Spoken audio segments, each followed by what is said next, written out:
आपको पता होगा कि मेटल्स जो है ये बहुत ही लस्ट्रस होता है, मतलब चमकीला होता है, और साथ ही साथ ये इलेक्ट्रिसिटी को कंडक्ट करता है, हीट को कंडक्ट करता है, और साथ ही साथ हम इसे पीट पीट कर पतला शीट बना सकते हैं, जिसे हम कहते हैं ये मैलिएबल है, और इसे हम वायर में कन्वर्ट कर सकते हैं, हम कहते हैं कि ये डक्टाइल है। तो आज के इस वीडियो में हम मेटालिक सॉलिड्स के बारे में बात करेंगे और हम ये देखेंगे कि मेटल्स में इस तरह का property, electrical conductivity, thermal conductivity, malleability, ductility, इस तरह का प्रॉपर्टी क्यों आता है।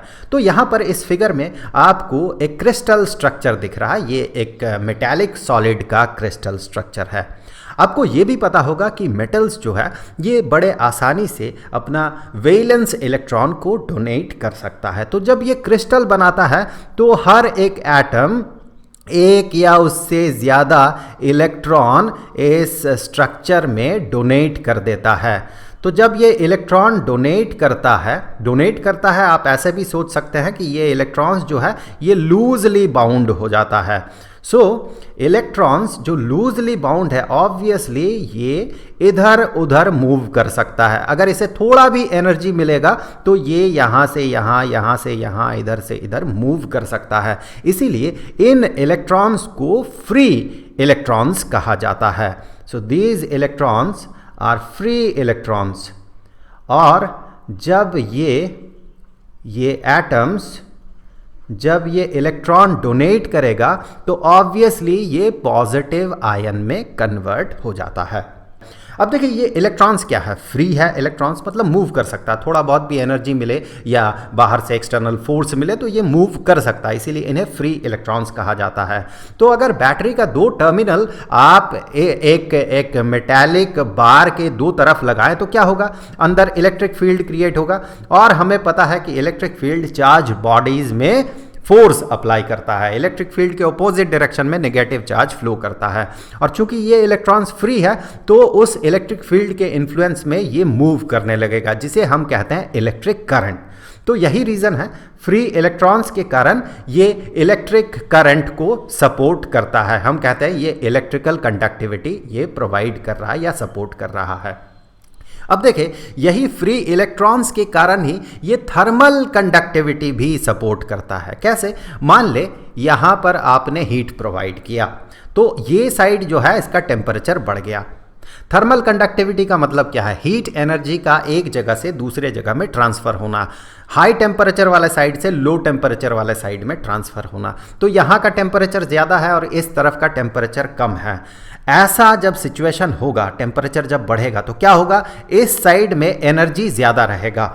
एनर्जी किसे मिलेगा, इन फ्री इलेक्ट्रॉन्स के पास एनर्जी होगा, वो उस थर्मल एनर्जी को अब्जॉर्ब करेगा और इसका काइनेटिक एनर्जी बढ़ेगा। तो इधर वाले इलेक्ट्रॉन्स का काइनेटिक एनर्जी ज़्यादा होगा, लेकिन इधर वाले इलेक्ट्रॉन्स का जो ठंडा है, टेम्परेचर कम है, उसका जो काइनेटिक एनर्जी है वो काइनेटिक एनर्जी कम होगा।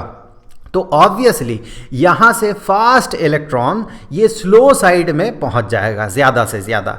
ये स्लो साइड मतलब लो टेम्परेचर वाले साइड में पहुंच जाएगा, और वहां पर चूंकि ओवरऑल काइनेटिक एनर्जी बढ़ जाएगा, फास्ट इलेक्ट्रॉन्स अगर स्लो साइड में पहुंच जाएगा तो स्लो साइड का जो एवरेज काइनेटिक एनर्जी है उसको बढ़ा देगा, और average kinetic energy is somehow representative of temperature.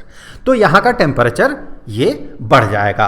तो इस तरीके से लो टेम्परेचर वाले साइड का टेम्परेचर बढ़ता है। तो इस तरह से ये थर्मल कंडक्टिविटी को सपोर्ट करता है। तो यहाँ पर फ्री इलेक्ट्रॉन्स के कारण मेटालिक सॉलिड्स में इलेक्ट्रिकल एंड थर्मल कंडक्टिविटी आता है। इलेक्ट्रिकल एंड थर्मल कंडक्टिविटी किसके कारण आता है, फ्री इलेक्ट्रॉन्स के कारण आता है, इसके मूवमेंट के कारण आता है। अब देखिए, आपको ये भी पता होगा कि मेटालिक सॉलिड्स जो है इसे अगर हम हैमर से स्ट्राइक करें तो फिर ये बेंट हो जाता है, इसे इसका मैलिएबिलिटी कहा जाता है, और इसे हम पतले वायर में कन्वर्ट कर सकते हैं खींच के, जिसे कि इसका डक्टिलिटी कहा जाता है। ये प्रॉपर्टीज़ क्यों आता है, आप अगर इस क्रिस्टल स्ट्रक्चर को देखें तो यहाँ पर आप पाएंगे कि बहुत सारे फ्री इलेक्ट्रॉन्स हैं, बहुत सारे फ्री इलेक्ट्रॉन्स हैं और उसके बीचों बीच पॉजिटिव आयन है। तो इसी कारण से ये जो पॉजिटिव आयंस है, ये पॉजिटिव आयंस यहाँ पर स्लाइड कर सकता है, एक लेयर दूसरे लेयर के ऊपर स्लाइड कर सकता है, क्योंकि बीच में जो इलेक्ट्रॉन्स है वो कुशन का काम करता है और ये इलेक्ट्रॉन्स फिक्स्ड नहीं है, बल्कि ये इलेक्ट्रॉन्स आसानी से मूव कर सकता है। तो एक लेयर दूसरे लेयर के ऊपर स्लाइड कर सकता है। अगर एक रीजन का कुछ एटम्स अगर नीचे की तरफ आए तो नीचे वाले एटम्स को ये डिस्प्लेस भी कर सकता है, जिसके कारण ठोकने से या पीटने से ये इसका शेप जो है ये चेंज हो जाता है। और यही रीजन है कि इसे हम पतले वायर में कन्वर्ट कर सकते हैं। इसे खींचने से क्या होगा, ये पतले वायर में कन्वर्ट हो सकता है, क्योंकि एक पॉजिटिव आयन, एक कैटायन जो है वो दूसरे जगह में आसानी से मूव कर सकता है, फ्लो कर सकता है आप कह सकते हैं, और वहाँ पर कुशन का काम करता है ये फ्री इलेक्ट्रॉन्स। सो यही रीज़न है कि इसमें दो और प्रॉपर्टीज़, दो बहुत ही इंपॉर्टेंट प्रॉपर्टीज, मैलिएबिलिटी और डक्टिलिटी आता है। अब देखिए, लास्ट वीडियो में हमने क्या बात किया था, लास्ट वीडियो में हमने आयनिक सॉलिड्स पे बात किया था। हमने वहाँ पर ये भी बात किया था कि जब हम मेटालिक सॉलिड्स का बिहेवियर देखेंगे तो उस समय हमें समझ में आएगा कि वो जो आयनिक बॉडीज़ है वो इतना ज़्यादा हार्ड और ब्रिटल क्यों हैं। तो यहाँ से आप देखें, मेटालिक सॉलिड्स ब्रिटल क्यों नहीं है, क्योंकि यहाँ पर फ्री इलेक्ट्रॉन्स कुशन का काम कर रहा है और लेयर ऑफ कैटायंस जो है उसके ऊपर स्लाइड कर सकता है, इसीलिए ये ब्रिटल नहीं है। लेकिन अगर आप एक आयनिक सॉलिड को कंसिडर करें, आयनिक सॉलिड में क्या होता है, कैटायन एनायन इस तरह से एक दूसरे के साथ जुड़कर, जैसे सोडियम क्लोराइड, सोडियम का पॉजिटिव आयन और chloride ion, that mean chlorine का नेगेटिव आयन, एक दूसरे के साथ इस तरह से कूलॉम्बिक फोर्स या फिर कहें इलेक्ट्रोस्टैटिक फोर्स से अट्रैक्टेड होके इस तरह का क्रिस्टल बनाता है।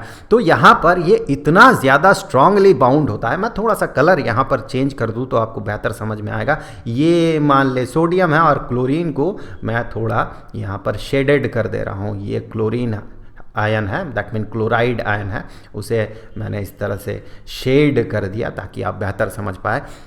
तो यहाँ पर आप गौर करें कि जो फोर्स होगा, जो इलेक्ट्रोस्टैटिक फोर्स होगा, वो बहुत ही स्ट्रांग इलेक्ट्रोस्टैटिक फोर्स होगा।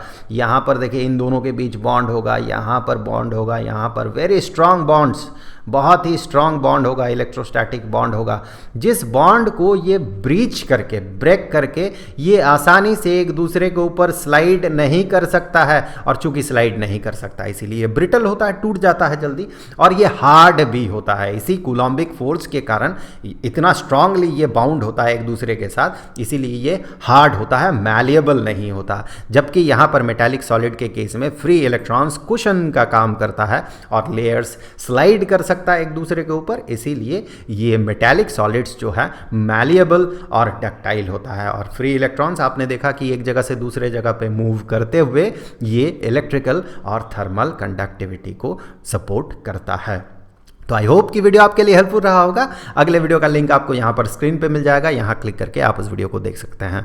अब जाते जाते मैं आपको बता दूं कि पूरे चैप्टर का जो प्लेलिस्ट है उसका लिंक आपको नीचे डिस्क्रिप्शन में मिलेगा। तो आई होप कि अगले वीडियो में ज़रूर मुलाकात होगी। तो मिलेंगे आपसे अगले वीडियो में, तब तक के लिए खुश रहें, गुड बाय।